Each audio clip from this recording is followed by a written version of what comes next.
You can see here a picture that shows all the different coronary arteries as they course away from the aorta. Remember that the coronary arteries are the first branches of the aorta.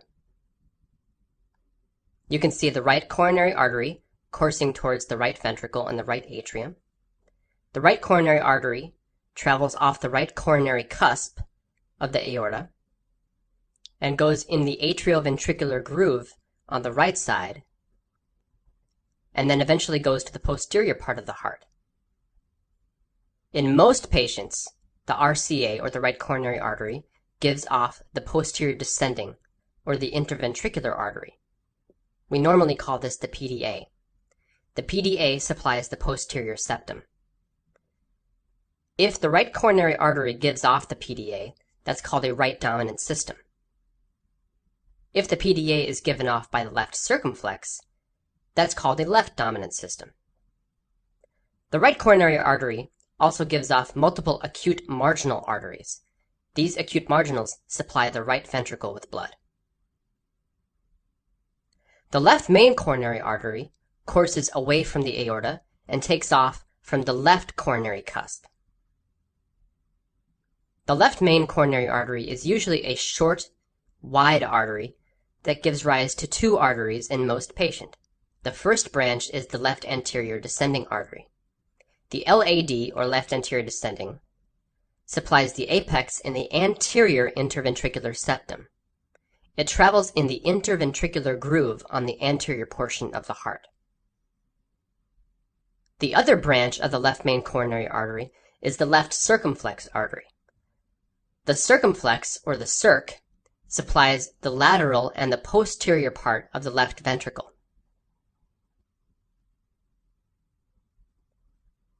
The left circumflex artery gives off branches called obtuse marginal branches, which are not shown here. These obtuse marginal branches supply the lateral wall of the left ventricle.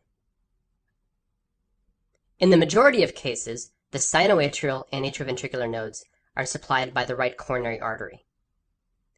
As I mentioned before, 80% of the time, the right coronary artery supplies the inferior portion of the left ventricle via the PDA. Again, that means right dominant system. The other 20% of the time, the PDA arises from the left circumflex artery. Coronary artery occlusion most commonly occurs in the left anterior descending artery, which supplies the anterior interventricular septum of the heart. Remember that coronary artery occlusion results from cholesterol plaques, also known as coronary artery disease, as well as thrombosis, which is also known as acute coronary syndrome. It's also important to remember that the coronary arteries fill during diastole. This is more true in the left main coronary artery than the right coronary artery. The right coronary artery has flow both in systole and diastole to an equal extent in most patients, whereas the left coronary artery fills primarily during diastole. This is because of elevated intertissue pressures that prevent flow through the smaller branches of the left main coronary artery. The most posterior part of the heart is the left atrium. Enlargement of the left atrium can cause dysphagia, and this is because the left atrium is right next to the esophagus. When the left atrium enlarges, it can compress the esophageal nerve. And left atrial enlargement can also cause hoarseness due to compression of the recurrent laryngeal nerve, which is a branch of the vagus nerve. This is also known as Ortner's syndrome.